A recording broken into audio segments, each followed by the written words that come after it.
Hi friends. तर आज मी तुम्हाला भरलेल्या वांग्याची रेसिपी सांगणार आहे. तर चला मग आपण बघूयात हे वांगं कसं बनवायचं. तर यासाठी आपण काय करायचं आहे, अगदी छोटी छोटी वांगी घ्यायची आणि त्याचं देठ काढून आणि थोडेसे काटे असतात ते काढून घ्यायचे आणि त्याला मध्ये 4 भाग करून काप करून घ्यायचे. आणि त्यानंतर आपण सारण कसं बनवायचं बघूयात. सारणासाठी आपण आधी शेंगदाण्याचं कूट घ्यायचं आहे. त्याच्यामध्ये लाल तिखट घालायचं, हळद घालायची, थोडीशी हिंग घालायची आणि त्यानंतर मी इथे लसूण आणि खोबरं वाळलेलं खोबरं आणि लसूण घेतले आणि ते वाटून घेतलेलं आहे. तर त्याचं वाटण मी इथे घालते याच्यामध्ये.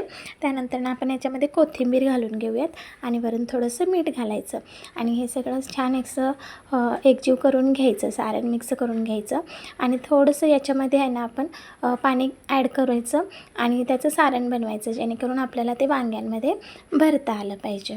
तर झालं असं हे सारण बनवून घेतलं की आपण मगाशी काप करून घेतलेली वांगे आहेत ना, त्याच्यामध्ये हे सारण असं मध्ये भरून घ्यायचं. तर आपल्या महाराष्ट्रात मला नाही वाटत की कुणाला भरलेलं वांगं आवडत नसेल. सगळ्याच घरी भरलेलं वांगं हे बनतं. तर आता आपण त्यामुळं काय होतं, आपली महाराष्ट्राची पारंपरिक डिश म्हणायला काय हरकत नाही. भरलेलं वांगं हे आता तर सगळ्या हॉटेल्समध्ये सुद्धा मिळतं आणि सगळ्याच घरी हे बनवलं जातं. तर हे असे आता आपण वांगे सगळे वांगे आपण असे भरून घेऊयात आणि त्यानंतर काय करायचं, हे जे सारण आहे ना ते थोडंसं सारण उरतं आणि उरलंच पाहिजे, म्हणजे आपल्याला त्याची ग्रेव्ही बनवता येते. त्यामुळं आपण थोडंसं कूट जास्तच घ्यायचं आहे आणि सारण पण जास्तच बनवायचं आहे. तर आपण असे हे सगळे वांगे भरून झाले की नंतर ना आपण हे फोडणी करणार आहोत त्याच्यासाठी. तर मी दाखवते तुम्हाला.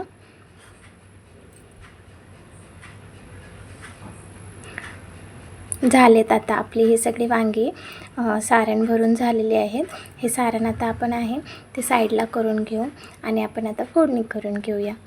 तर फोडणीला काय आपलं हेच की 2-3 चमचे तुम्ही वापरता तेवढं तेल घाला, त्याच्यामध्ये जिरे मोहरी घालायची आणि आपण जी वांगी भरली आहेत ना ती वांगी याच्यामध्ये ह्या तेलात अशीच सगळी वांगी सोडायची तेलामध्ये.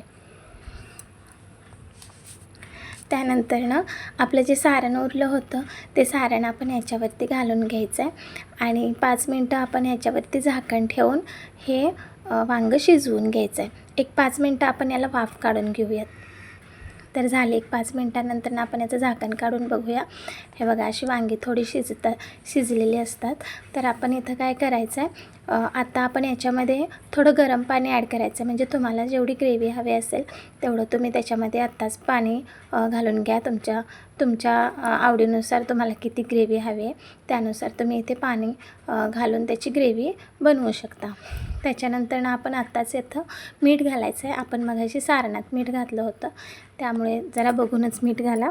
थोडंसं मीठ घालायचं आहे आणि हो मी इथे किसलेला गूळ घालते, तर तुम्हाला हवा असेल तर तुम्ही घाला. पण खरंच गूळ घातल्यामुळे वांगं खूप छान होतं. अगदी थोडासा गूळ तुम्ही इथे घालून बघा.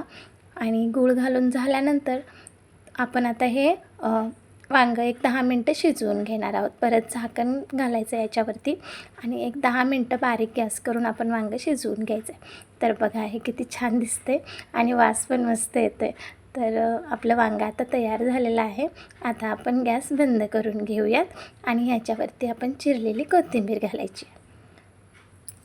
जर माझे व्हिडिओज तुम्हाला आवडत असतील तर प्लीज माझे व्हिडिओज लाईक करा, शेअर करा, माझ्या चॅनलला सबस्क्राईब करा, कमेंट करा आणि माझ्या सगळे रेसिपीज तुम्ही एकदा नक्की ट्राय करा. तर झालं आहे आपलं भरलेलं वांगं तयार. थँक्यू.